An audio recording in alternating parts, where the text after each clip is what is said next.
এক মঞ্চে she, Putin, Kim, বেইজিংয়ে বর্ণাঢ্য কুচকাওয়াজে চীনের সামরিক শক্তি প্রদর্শন, যুক্তরাষ্ট্রের বিরুদ্ধে ষড়যন্ত্রের অভিযোগ ট্রাম্পের।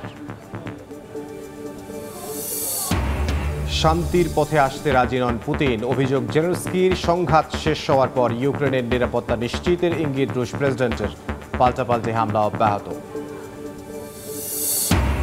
গাজার পূর্ণ নিয়ন্ত্রণ না পাওয়া পর্যন্ত থামবে না যুদ্ধ, হুঁশিয়ারি ইসরায়েলি সেনাপ্রধানের। হামাসকে পরাজিত করাই মূল লক্ষ্য বলছেন নেতানিয়াহু, একদিনে নিহত শতাধিক। মার্কিন চাপের মধ্যেই ভারতকে তেল আমদানিতে ছাড় দেওয়ার প্রস্তাব রাশিয়ার, ব্যারেল প্রতি $3 থেকে $4 কমবে দাম। নয়াদিল্লি মস্কো সম্পর্কে নতুন মোড়, ধারণা বিশ্লেষকদের। এবং মালয়েশিয়ায় অবৈধ অভিবাসীদের ধরতে রাত ভোর অভিযান, বিভিন্ন অভিযোগে 377 বাংলাদেশি সহ আটক 770, চরম আতঙ্কে প্রবাসীরা।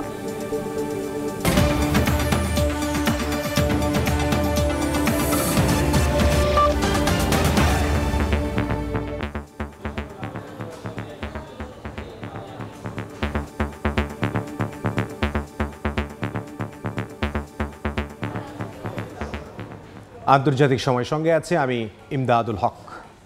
এক মঞ্চে দেখা গেল চীনা প্রেসিডেন্ট শি জিনপিং, রুশ প্রেসিডেন্ট ভ্লাদিমির পুতিন এবং উত্তর কোরিয়ার সর্বোচ্চ নেতা কিম জং উনকে। দ্বিতীয় বিশ্বযুদ্ধে জাপানের বিরুদ্ধে জয়ের 80 বছর পূর্তিতে চীনের সামরিক কুচকাওয়াজ অনুষ্ঠানে শির পাশে ছিলেন পুতিন ও কিম।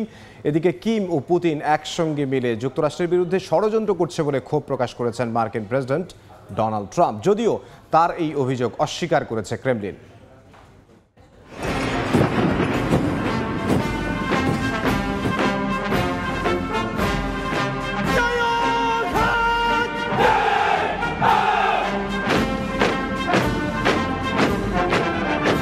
চীনের রাজধানী বেইজিংয়ের তিয়ানআনমেন স্কয়ার 70 মিনিটের মহড়া ও শৈল্পিক কুচকাওয়াজে প্রদর্শিত হয় সর্বাধুনিক সামরিক প্রযুক্তি। আকাশে ড্রোন, হাইপারসোনিক মিসাইল আর সড়কে ভারী ট্যাঙ্কের সমারোহে শি জিনপিং তুলে ধরেন বেইজিংয়ের ক্রমবর্ধমান সামরিক শক্তি। প্রথমবারের মতো প্রদর্শিত হয় DF-61 আন্তঃমহাদেশীয় ক্ষেপণাস্ত্র, JL-3 submarine launched ballistic missile এবং হাইপারসনিক অ্যান্টিশিপ মিসাইল YJ-20। এছাড়া 99B main battle tank, PHL-16 multiple rocket launcher এবং নতুন প্রজন্মের লয়াল উইংম্যান ড্রোনও নজর কাড়ে। বিশ্লেষকদের মতে এই মিসাইল ও হাইপারসনিক অস্ত্রগুলো মূলত মার্কিন নৌবাহিনী ও তাইওয়ান প্রণালীতে ওয়াশিংটনের সামরিক উপস্থিতি ঠেকাতে ব্যবহারযোগ্য। বিশেষত ক্যারিয়ার কিলার নামে পরিচিত YJ-20 মিসাইল মার্কিন বিমান বাহিনীর রণতরীগুলোকে লক্ষ্য করে তৈরি। মহড়া মঞ্চে শি জিনপিং বলে, চীনের পিপলস লিবারেশন আর্মি সবসময় সরকার ও জনগণের নির্ভরযোগ্য বাহিনী। তিনি সেনাদেরকে বিশ্বমানের বাহিনী হিসেবে গড়ে তোলার আহ্বান জানান। পিপলস লিবারেশন আর্মি সবসময় দল ও জনগণের অগাধ আস্থার প্রতীক। সব কর্মকর্তা ও সদস্যদের উচিত নিজ নিজ দায়িত্ব নিষ্ঠার সঙ্গে পালন করা, দ্রুত বিশ্বমানের সেনাবাহিনী হিসেবে গড়ে ওঠা, জাতীয় ঐক্য ও ভৌগোলিক অখণ্ডতা দৃঢ়ভাবে রক্ষা করা। কুচকাওয়াজে উপস্থিত ছিলেন রাশিয়ার প্রেসিডেন্ট ভ্লাদিমির পুতিন ও উত্তর কোরিয়ার কিম জং উন। এদিকে যুক্তরাষ্ট্রের প্রেসিডেন্ট ডোনাল্ড ট্রাম্প সামাজিক যোগাযোগ মাধ্যমে প্রশ্ন তুলেছেন চীনের প্রেসিডেন্ট শি জাপানি আগ্রাসনের বিরুদ্ধে যুদ্ধের সময় যুক্তরাষ্ট্রের অবদান মনে রেখেছেন কিনা। এ সময় ট্রাম্প বিদ্রুপাত্মক ভঙ্গিতে লিখেছেন, শি ও চীনের জনগণের জন্য শুভেচ্ছা রইল। তবে রাশিয়ার প্রেসিডেন্ট পুতিন ও উত্তর কোরিয়ার নেতা কিম জং উনের বিরুদ্ধে যুক্তরাষ্ট্র বিরোধী ষড়যন্ত্র করার অভিযোগ এনেছেন তিনি। মালিহা সুহরওয়ার্দী, সময় সংবাদ। শান্তির পথে আসতে রাজি নন রুশ প্রেসিডেন্ট পুতিন। মঙ্গলবার এক ভিডিও বার্তায় অভিযোগ করেন ইউক্রেনের প্রেসিডেন্ট ভলোদিমির জেলেনস্কি। তবে সংঘাত শেষ হওয়ার পর ইউক্রেনের নিরাপত্তা নিশ্চিতের বিষয়ে একমত হওয়া সম্ভব বলে ইঙ্গিত দিয়েছেন রুশ প্রেসিডেন্ট পুতিন। এরই মধ্যে ইউক্রেনের ভূখণ্ডে হামলা অব্যাহত রেখেছে মস্কো। এদিকে রুশ ইউক্রেন যুদ্ধ বন্ধে আবারও তাগিদ দিয়েছেন মার্কিন প্রেসিডেন্ট ডোনাল্ড ট্রাম্প।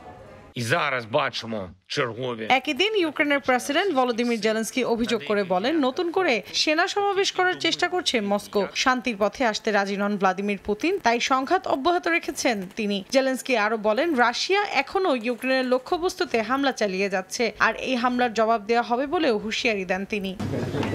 এরই মধ্যে রুশ প্রেসিডেন্ট ভ্লাদিমির পুতিন জানিয়েছেন, সংঘাত শেষ হওয়ার পর ইউক্রেনের নিরাপত্তা নিশ্চিত করার বিষয়ে ঐক্যমতে পৌঁছানো সম্ভব। মঙ্গলবার বেইজিংয়ে স্লোভাকিয়ার প্রধানমন্ত্রী রবার্ট ফিকোর সঙ্গে বৈঠকে পুতিন বলেন, যদি পরিস্থিতি অনুকূল হয় তবে ইউক্রেন, রাশিয়া ও যুক্তরাষ্ট্র একসঙ্গে পারমাণবিক কেন্দ্র পরিচালনা করতে পারবে। তিনি আরো বলেন, ইউক্রেনের ইউরোপীয় ইউনিয়নে যোগদানের বিষয়ে মস্কো কখনো বিরোধ জানায়নি, তবে পশ্চিমা সামরিক জোট ন্যাটোতে সদস্যপদ হয়নি বলে উচ্ছ্বাস প্রকাশ করেন তিনি।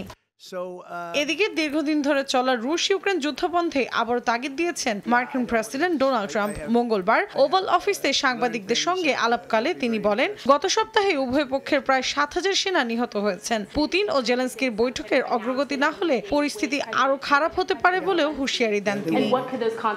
মৌসুমী সাথী, সময় সংবাদ। গাজার পূর্ণ নিয়ন্ত্রণ না পাওয়া পর্যন্ত যুদ্ধ থামবে না বলে স্পষ্ট বার্তা দিয়েছেন ইসরায়েলি সেনাপ্রধান আয়াল জামির। এরই মধ্যে সামরিক অভিযান আরও জোরদারের হুঁশিয়ারি দিয়েছেন ইসরায়েলি প্রধানমন্ত্রী বিনিয়ামিন নেতানিয়াহু। অভিযানে হামাসকে পরাজিত করাই মূল লক্ষ্য বলে উল্লেখ করেন তিনি। এদিকে অবরুদ্ধ উপত্যকায় দখলদার বাহিনীর আগ্রাসনে একদিনে নিহত হয়েছেন আরও 105 জন ফিলিস্তিনি। এদের ভেতর ক্ষুধার যন্ত্রণায় মারা গেছেন 3 শিশুসহ 13 জন।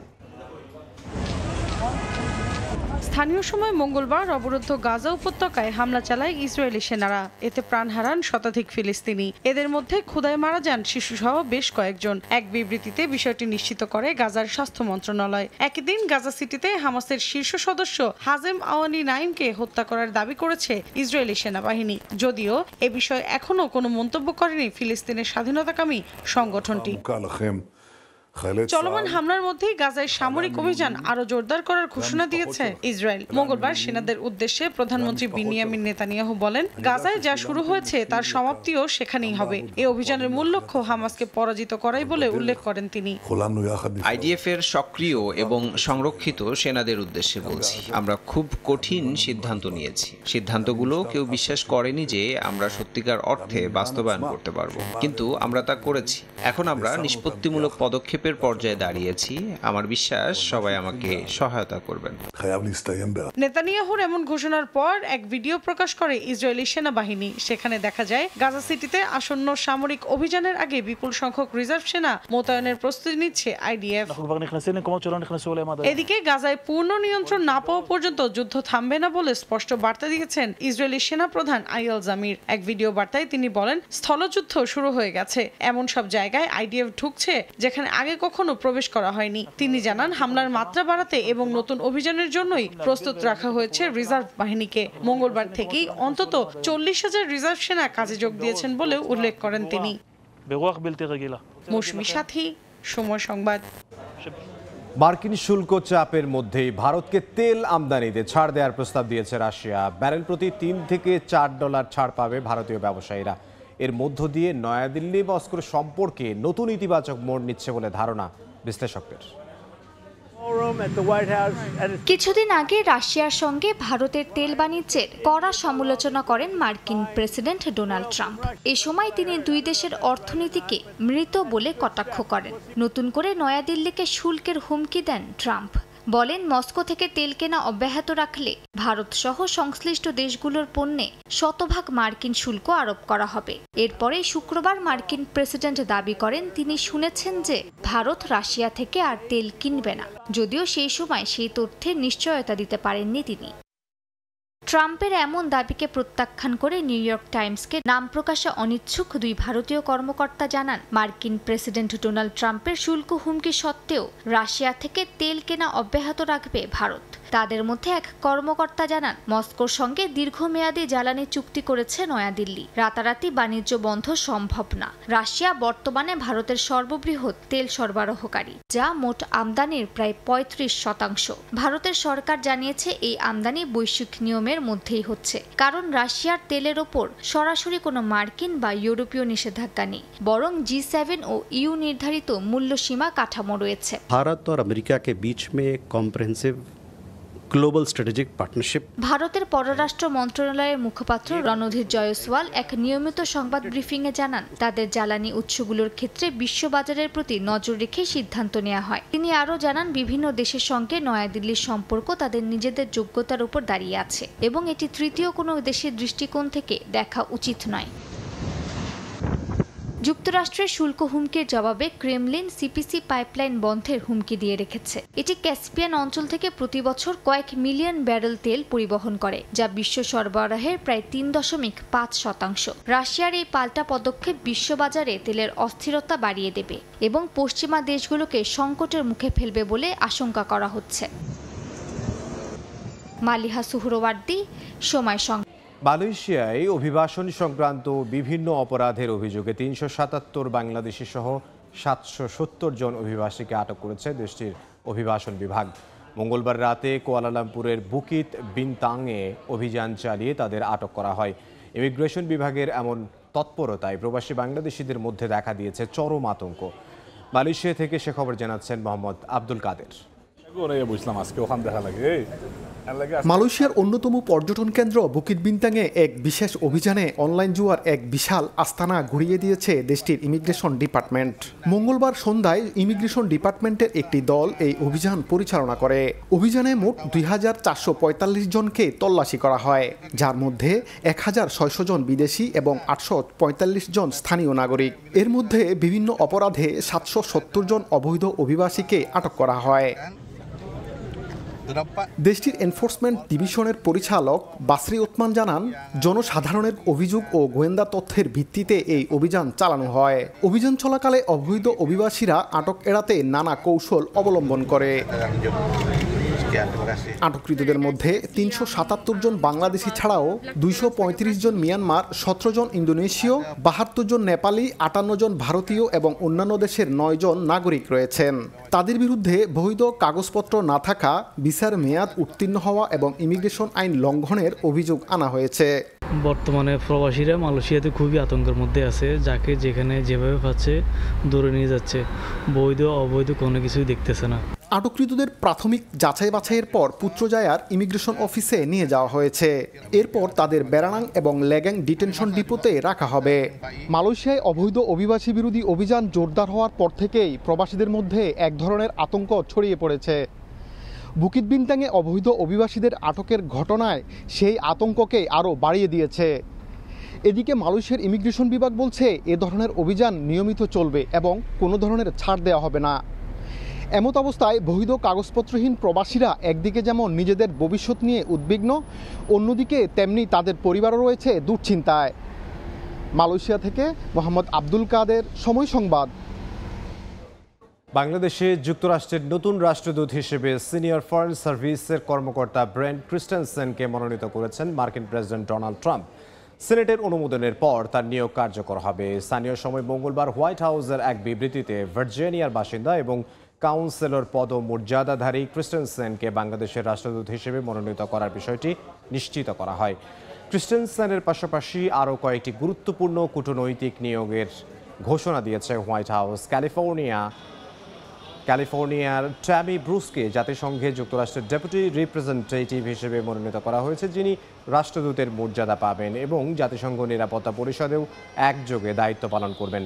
ফ্লোরিডার সার্জিও গোরকে ভারতের রাষ্ট্রদূত, স্টেফানি হ্যালেটকে বাহরাইনের রাষ্ট্রদূত হিসেবে মনোনীত করেছেন ডোনাল্ড ট্রাম্প। ইরানের বিরুদ্ধে নিষেধাজ্ঞা পুনর্বহাল হলে কঠোর জবাব দেবে তেহরান। মঙ্গলবার পার্লামেন্টে এক বৈঠকে হুঁশিয়ারি উচ্চারণ করেন স্পিকার মোহাম্মদ বাকের কালিবাফো। এরই মধ্যে যুক্তরাষ্ট্র অযৌক্তিক শর্ত চাপিয়ে দিয়ে সম্ভাব্য আলোচনার পথ বন্ধ করেছে বলে অভিযোগ করেছেন ইরানের শীর্ষ নিরাপত্তা কর্মকর্তা। পাশাপাশি ইউরোপীয়দের স্ন্যাপব্যাক প্রক্রিয়া চালুর পদক্ষেপ অত্যন্ত দায়িত্বজ্ঞানহীন বলে উল্লেখ করেছে পররাষ্ট্র মন্ত্রণালয়। তবে এ বিষয়ে কোনো প্রতিক্রিয়া জানায়নি জার্মানি, ফ্রান্স ও ব্রিটেন। ইরানের বিরুদ্ধে নিষেধাজ্ঞা পুনর্বহালের পথে জার্মানি, ফ্রান্স আর ব্রিটেন। যুক্তরাষ্ট্র ও ইসরায়েলি চাপেই জাতিসংঘ নিরাপত্তা পরিষদের স্ন্যাপব্যাক প্রক্রিয়া শুরু হয়েছে বলে দাবি তেহরানের। তবে চীন ও রাশিয়ার সঙ্গে যৌথ অবস্থান নিয়ে ইউরোপীয় পদক্ষেপকে অবৈধ বলছে ইরান। এ বিষয়ে ইরানি পররাষ্ট্র মন্ত্রণালয়ের মুখপাত্র ইসমাইল বাঘাই বলেন, নিরাপত্তা পরিষদের 2231 নম্বর প্রস্তাবের যে কোনো প্রযুক্তিগত মেয়াদ বাড়ানো বা নিষেধাজ্ঞা পুনর্বহালের বিষয় কেবল জাতিসংঘ পরিষদেই আলোচনার অধীন। ইউরোপীয়দের পদক্ষেপ অত্যন্ত দায়িত্বজ্ঞানহীন, অযৌক্তিক এবং আইনি ভিত্তিহীন বলেও আখ্যা দেন তিনি। তবে নিষেধাজ্ঞার সিদ্ধান্ত কঠোর জবাব দেবে বলে সতর্ক করেছে ইরানের পার্লামেন্ট। স্থানীয় সময় মঙ্গলবার স্পিকার মোহাম্মদ বাকির কালিবাফও জানান, ইউরোপীয় দেশগুলোর জেসিপিও এর অঙ্গীকার পূরণে ব্যর্থ হয়ে বেআইনিভাবে স্ন্যাপব্যাক চালু করেছে। তার দাবি, ইরানের জবাব এমন হতে হবে যাতে এ পদক্ষেপ শত্রুদের জন্য ব্যয় সাপেক্ষ হয়ে ওঠে। উত্তপ্ত এই ইস্যুতে যুক্তরাষ্ট্র অযৌক্তিক শর্ত চাপিয়ে দিয়ে সম্ভাব্য আলোচনার পথ বন্ধ করছে বলে অভিযোগ করেছেন ইরানের শীর্ষ নিরাপত্তা কর্মকর্তা। এ বিষয়ে ইরানের সর্বোচ্চ জাতীয় নিরাপত্তা পরিষদের সচিব আলী লারিজিনি এক্সের এক পোস্টে বলেন, তেহরান ওয়াশিংটনের সঙ্গে সংলাপের জন্য প্রস্তুত থাকলেও মার্কিন প্রশাসনের আচরণ অর্থবহ আলোচনার সুযোগ নষ্ট করেছে। মৌসুমী সাথী, সময় সংবাদ। লেবাননে শান্তিরক্ষীদের লক্ষ্য করে গ্রেনেড হামলা চালিয়েছে ইসরায়েল, দাবি করেছে জাতিসংঘ। স্থানীয় সময় মঙ্গলবার দক্ষিণ লেবাননে ইসরায়েলের সীমান্তবর্তী এলাকায় টহল কার্যক্রম রাস্তা পরিষ্কার করার সময় ইসরায়েলি ড্রোন সরাসরি শান্তিরক্ষীদের কাছে অন্তত 4টি গ্রেনেড ফেলে, যা তাদের নিরাপত্তাকে ঝুঁকিতে ফেলেছে। পরে এক বিবৃতিতে ইউনিফিল জানায়, এসব গ্রেনেড অন্তত 100 মিটারের মধ্যে জাতিসংঘের কর্মী ও যানবাহনের ক্ষতি করতে পারে। ইউনিফিল তাদের কার্যক্রম সম্পর্কে ইসরায়েলকে আগে থেকে অবগত করার পরেও এ হামলা চালায় নেতানিয়াহু বাহিনী। আফগানিস্তানের পূর্বাঞ্চলে ভয়াবহ ভূমিকম্পের রেশ কাটতে না কাটতেই মঙ্গলবার আবারও 5.5 মাত্রার কম্পনে কেঁপে ওঠে কুনার প্রদেশ। ভূমিকম্পে মৃতের সংখ্যা ছাড়িয়েছে 1400, আহত 3000-এর বেশি। বিশ্ব স্বাস্থ্য সংস্থা বলছে, দুর্যোগ কবলিত এলাকা সম্পূর্ণরূপে ভেঙে পড়েছে চিকিৎসা ব্যবস্থা। যুক্তরাষ্ট্রসহ পশ্চিমা অর্থ সহায়তা কমে যাওয়ায় বিপর্যস্ত হয়ে পড়েছে তালেবান সরকার।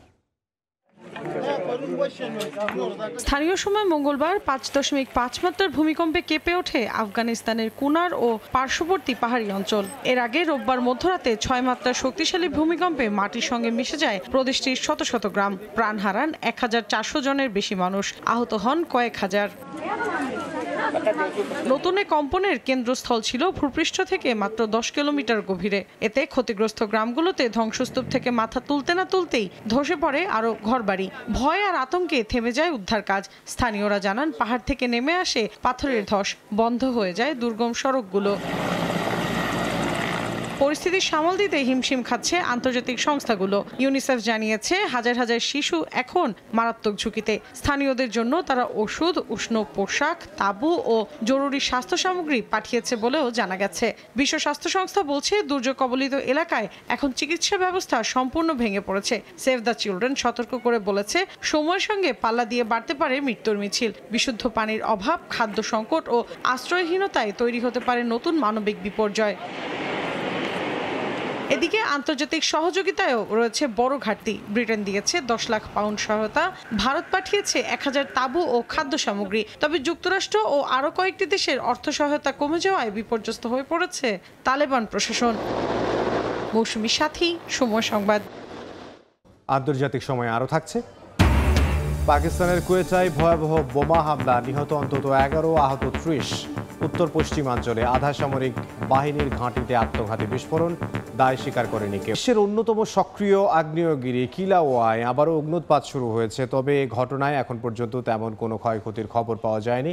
স্থানীয় সময় মঙ্গলবার হাওয়াই দ্বীপে শুরু হওয়া এই অগ্ন্যুৎপাতের ভিডিও প্রকাশ করেছে যুক্তরাষ্ট্রের ভূতাত্ত্বিক জরিপ সংস্থা। কিলাউয়া বিশ্বের সবচেয়ে সক্রিয় আগ্নেয়গিরিগুলোর একটি। গত বছরের ডিসেম্বরে শুরু হওয়ার পর থেকে এখন পর্যন্ত 32 বার অগ্ন্যুৎপাতের ঘটনা ঘটল। যুক্তরাষ্ট্রের ক্যালিফোর্নিয়ার লস অ্যাঞ্জেলেসে অপরাধ দমনের নামে ন্যাশনাল গার্ড সেনা মোতায়েনের ইস্যুতে ট্রাম্প প্রশাসনের পদক্ষেপ আটকে দিয়েছেন এক ফেডারেল বিচারক। স্থানীয় সময় মঙ্গলবার সান ফ্রান্সিসকো ভিত্তিক মার্কিন জেলা আদালতের বিচারক চার্লস ব্রেয়ার ন্যাশনাল গার্ড মোতায়েনকে অবৈধ বলে রায় দেন। 12 সেপ্টেম্বরের পর এ রায় কার্যকর হবে। এ সময়ের মধ্যে রায়ের বিরুদ্ধে ট্রাম্প প্রশাসন আপিল করতে পারবে। চলতি বছরের গত জুন মাসে অভিবাসন বিরোধী অভিযানের প্রতিবাদে বিক্ষোভে উত্তাল হয়ে ওঠে লস অ্যাঞ্জেলেস। পরিস্থিতি নিয়ন্ত্রণে শহরটিতে 4000 ন্যাশনাল গার্ড ও 700 মেরিন সেনা মোতায়েনের নির্দেশ দেন ট্রাম্প। এই পদক্ষেপের বিরোধিতা করেন খোদ শহরের মেয়র। ডেমোক্র্যাটদের তীব্র সমালোচনার মুখে পড়েন ট্রাম্প। সে সময় ট্রাম্পের সেনা মোতায়েনের বিরুদ্ধে মামলা করেন ক্যালিফোর্নিয়ার গভর্নর গ্যাভিন নিউসম। থাইল্যান্ডের পার্লামেন্ট ভেঙে দেওয়ার জন্য আবেদন জমা দিয়েছেন দেশটির ভারপ্রাপ্ত প্রেসিডেন্ট ফুমথাম। স্থানীয় সময় বুধবার জমা দেয়া এই প্রস্তাব রাজ পরিবারের অনুমোদনের অপেক্ষায় রয়েছে। দক্ষিণ পূর্ব এশিয়ার দেশটির প্রধান বিরোধী দল পিপলস পার্টি সংসদীয় ভোটের প্রত্যাশায় ভুম জাই থাই পার্টির এক নেতাকে পরবর্তী প্রধানমন্ত্রী হিসেবে সমর্থন দেওয়ার সিদ্ধান্ত নিয়েছে। তবে তারা শর্ত দিয়েছে যে বর্তমান পার্লামেন্ট ভেঙে নতুন নির্বাচন আয়োজন করে তবেই তারা প্রতিদ্বন্দ্বী দলকে সমর্থন করবে। তাদের দাবি, শুক্রবার নাগাদ নতুন প্রধানমন্ত্রী বাছাই করতে পার্লামেন্টারি নির্বাচন হতে পারে। এই অবস্থায় ফেউ থাই পার্টির ফিরে আসা আটকাতেই এই সিদ্ধান্ত নিয়েছে বলে জানায় পিপলস পার্টি। পাকিস্তানের দক্ষিণ পশ্চিমাঞ্চলীয় শহর কুয়েটায় ভয়াবহ বোমা হামলায় অন্তত 11 জন নিহত হয়েছেন, আহত হয়েছেন 30 জনের বেশি। এ অবস্থায় থমথমে পরিস্থিতি বিরাজ করছে পুরো এলাকায়। একই দিন দেশটির উত্তর পশ্চিমাঞ্চলে আধা সামরিক বাহিনীর ঘাঁটিতে আত্মঘাতী বোমা হামলার ঘটনা ঘটে। হামলার পর টানা 12 ঘন্টার বন্দুকযুদ্ধে নিহত হয়েছেন 6 নিরাপত্তা কর্মী সহ অন্তত 12 জন। এ ঘটনায় আহত হয়েছেন 19 জন। তবে এখনো পর্যন্ত কোনো গোষ্ঠী হামলার দায় স্বীকার করেনি। স্থানীয় সময় মঙ্গলবার রাতে পাকিস্তানের দক্ষিণ পশ্চিমাঞ্চলীয় শহর কোয়েটায় জনসমাবেশে বিকট শব্দে বিস্ফোরণে কেঁপে ওঠে চারপাশ। এতে হতাহত হন বেশ কয়েকজন। মুহূর্তেই ছড়িয়ে পড়ে আতঙ্ক। জীবন বাঁচাতে দিক বিদিক ছোটাছুটি শুরু করেন স্থানীয়রা। প্রত্যক্ষদর্শীরা জানান, প্রদেশের সাবেক মুখ্যমন্ত্রী ও বিশিষ্ট জাতীয়তাবাদী নেতা সরদার আতাউল্লাহ মেঙ্গলের মৃত্যুবার্ষিকী উপলক্ষে ওই সমাবেশের আয়োজন করা হয়। অনুষ্ঠান শেষে লোকজন বেরিয়ে যাওয়ার সময় পার্কিং এলাকায় বিস্ফোরণটি ঘটে। এটি আত্মঘাতী হামলা বলে ধারণা পুলিশের। এখন পর্যন্ত কোনো গোষ্ঠী হামলার দায় স্বীকার না করলেও নিরাপত্তা বাহিনীর ধারণা, বেলুচিস্তানের বিচ্ছিন্নতাবাদী বেলুচ লিবারেশন আর্মি এই হামলা চালিয়ে থাকতে পারে। দীর্ঘদিন ধরেই অস্থিরতায় জর্জরিত বেলুচিস্তান প্রদেশের রাজধানী কোয়েটা। আফগানিস্তান ও ইরান সীমান্তবর্তী এই অঞ্চলে সক্রিয় রয়েছে উগ্র ইসলামপন্থী গোষ্ঠী থেকে শুরু করে বেলুচ বিচ্ছিন্নতাবাদীরাও। একই দিন পাকিস্তানের উত্তর পশ্চিমাঞ্চলীয় বান্নু শহরে আধা সামরিক বাহিনীর ঘাঁটিতে আত্মঘাতী বোমা হামলার ঘটনা ঘটে। হামলার পর টানা 12 ঘন্টার বন্দুকযুদ্ধে হতাহত হয়েছেন নিরাপত্তা কর্মী সহ বেশ কয়েকজন সন্ত্রাসী। পুলিশ জানায়, মঙ্গলবার ভোরে বিস্ফোরক ভর্তি গাড়ি নিয়ে আধা সামরিক বাহিনীর ঘাঁটির প্রাচীর ভেঙে ঢুকে পড়ে এক আত্মঘাতী হামলাকারী। বিস্ফোরণে দেয়াল ধসে পড়লে ঢুকে পড়ে আরও অনেক অস্ত্রধারী। তাদের প্রতিহতে গুলি চালায় নিরাপত্তা বাহিনী। দুপক্ষের পাল্টাপাল্টি বন্দুকযুদ্ধে ঘটনাস্থলেই হতাহত হন বেশ কয়েকজন। পরে আহতদের উদ্ধার করে হাসপাতালে ভর্তি করেন আইন শৃঙ্খলা বাহিনী। এখন পর্যন্ত কোনো গোষ্ঠী এ হামলার দায় স্বীকার করেনি। মৌসুমী সাথী, সময় সংবাদ। ফ্রান্সের একটি হোটেলে এলোপাতাড়ি ছুরিকাঘাতের ঘটনা ঘটেছে। এতে ওই হোটেলের ম্যানেজার সহ অন্তত 5 জন আহত হয়েছেন। পরে পুলিশের গুলিতে হামলাকারী নিহত হন। ওই ব্যক্তি তিউনিসিয়ার নাগরিক বলে জানিয়েছে দেশটির নিরাপত্তা বাহিনী। স্থানীয় সময় মঙ্গলবার দুপুর 2:45 ফ্রান্সের দক্ষিণাঞ্চলীয় মার্সেই শহরে এ হামলার ঘটনা ঘটে। শহরটির প্রসিকিউটর জানান, তিউনিসিয়ান ওই ব্যক্তি দুটি ছুরি ও একটি ক্রোবার দিয়ে হামলা চালান। আহতদের মধ্যে একজনের অবস্থা গুরুতর। হামলাকারী ফ্রান্সের বৈধ অভিবাসী ছিলেন। তবে ভাড়া পরিশোধ না করায় হোটেল থেকে জোর করে বের করে দেয়ায় ক্ষিপ্ত হয়ে ওই ব্যক্তি হামলা চালান বলে জানান প্রসিকিউটর। পশ্চিম সুদানে ভয়াবহ ভূমিধসের ঘটনায় উদ্ধার কাজ অব্যাহত রয়েছে। ঘটনায় স্থানীয় আন্তর্জাতিক সাহায্য সংস্থাগুলোকে এগিয়ে আসার আহ্বান জানিয়েছে দেশটির সশস্ত্র গোষ্ঠী সুদান লিবারেশন আর্মি। তারসিন গ্রামে আটকে পড়া বাসিন্দাদের নিরাপদ স্থানে সরিয়ে নিতে কাজ করছে উদ্ধারকর্মীরা। এদিকে জাতিসংঘ বলছে, স্থানীয় মাধ্যম 1000 জনের মৃত্যুর কথা বললেও প্রকৃত সংখ্যা অনেক কম হতে পারে, যা যাচাইয়ে শিগগিরই আন্তঃসংস্থার মূল্যায়ন শুরু হবে। দেখছেন আন্তর্জাতিক সময়। ফিনল্যান্ডের শিল্পকে নতুন প্রজন্মের কাছে তুলে ধরে আনথেউম শিল্পকলা জাদুঘর। হেলসিঙ্কির কেন্দ্রস্থলে এই শিল্প ও সংস্কৃতির অন্যতম ভাণ্ডার। দেশটির ইতিহাস, শিল্পকলা ও সৃজনশীলতার প্রতীক বলে আখ্যায়িত করা হয় এই জাদুঘরটিকে। ফিনল্যান্ড থেকে মহিউদ্দিন মধুর রিপোর্ট। হাজারো শিল্পের এক জাদুঘর, নাম আতেনেউম, যেখানে শত শত বছরের টাইম ট্রাভেল।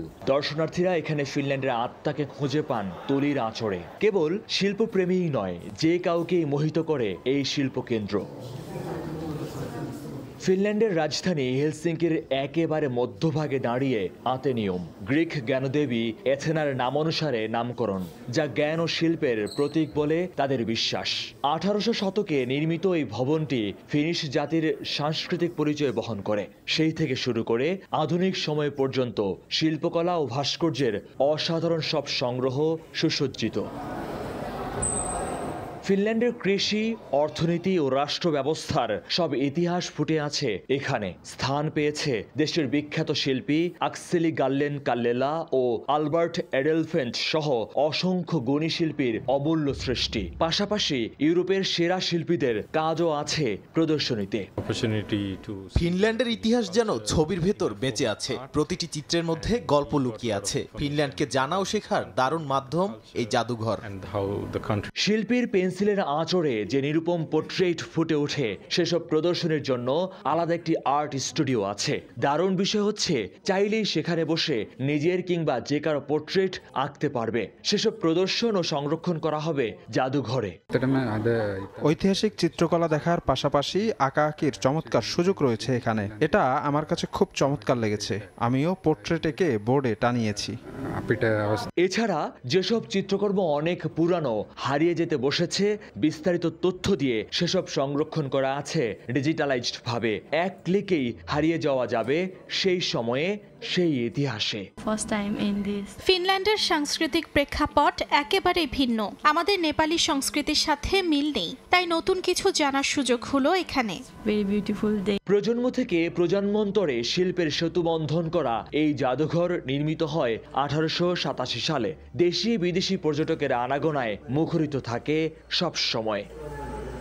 মহিউদ্দিন মধু, সময় সংবাদ, ফিনল্যান্ড। আন্তর্জাতিক সময়। ডেনমার্কের রাজধানী কোপেনহেগেনে অনুষ্ঠিত হয়েছে নৈশ সাঁতার প্রতিযোগিতা। ভিন্ন ধর্মী এই আয়োজনে অংশ নেন প্রায় 700 সাঁতারু। প্রতিযোগিতা ঘিরে কঠোর নিরাপত্তা ব্যবস্থা নেওয়া হয়েছে। সূর্যাস্তের সঙ্গে সঙ্গে শতাধিক সাঁতারু ঝাঁপিয়ে পড়েন পানিতে। রঙিন বাতি আর নদীর ঘাড় ঘেঁষে আধুনিক স্থাপনা মিলে যেন তৈরি করে অন্যরকম এক পরিবেশ। প্রতিযোগিতার বদলে ছিল উৎসবের আমেজ, যেখানে সবার লক্ষ্য ছিল অংশগ্রহণ আর অভিজ্ঞতা। এমন চিত্র দেখা মিলল ডেনমার্কের রাজধানী কোপেনহেগেনে। সন্ধ্যায় বন্দরঘাটে শুরু হয় ঐতিহ্যবাহী 2 কিলোমিটার দীর্ঘ নৈশ সাঁতার। সাঁতারুদের চারপাশে আলোর খেলা আর পানির প্রতিফলনে সৃষ্টি হয় মনোমুগ্ধকর দৃশ্য। আয়োজকরা জানায়, শহরের কেন্দ্রে নাগরিকদের জন্য খোলা পানিপথে এই সাঁতার শুধু ক্রীড়া চর্চা নয়, বরং নগর জীবনের সাথে জলজ সংস্কৃতির মেলানোর বিশেষ উদ্যোগ।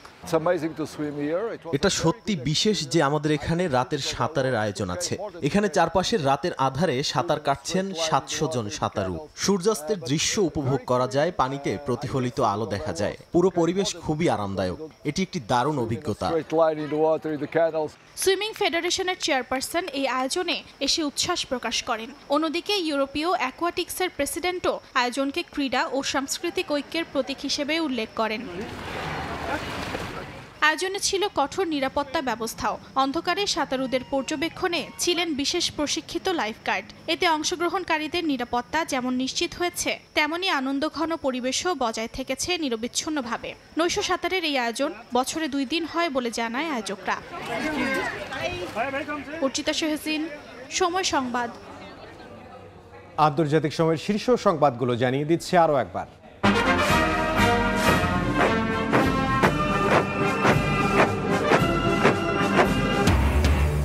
এক মঞ্চে শি, পুতিন, কিম। বেইজিংয়ে বর্ণাঢ্য কুচকাওয়াজে চীনের সামরিক শক্তি প্রদর্শন। যুক্তরাষ্ট্রের বিরুদ্ধে ষড়যন্ত্রের অভিযোগ ট্রাম্পের। শান্তির পথে আসতে রাজি নন পুতিন, অভিযোগ জেলেনস্কির। সংঘাত শেষ হওয়ার পর ইউক্রেনের নিরাপত্তা নিশ্চিতের ইঙ্গিত রুশ প্রেসিডেন্টের। পাল্টাপাল্টি হামলা অব্যাহত। এবং গাজার পূর্ণ নিয়ন্ত্রণ না পাওয়া পর্যন্ত থামবে না যুদ্ধ, হুঁশিয়ারি ইসরায়েলি সেনাপ্রধানের। হামাসকে পরাজিত করাই মূল লক্ষ্য, বলছেন নেতানিয়াহু। একদিনে নিহত শতাধিক।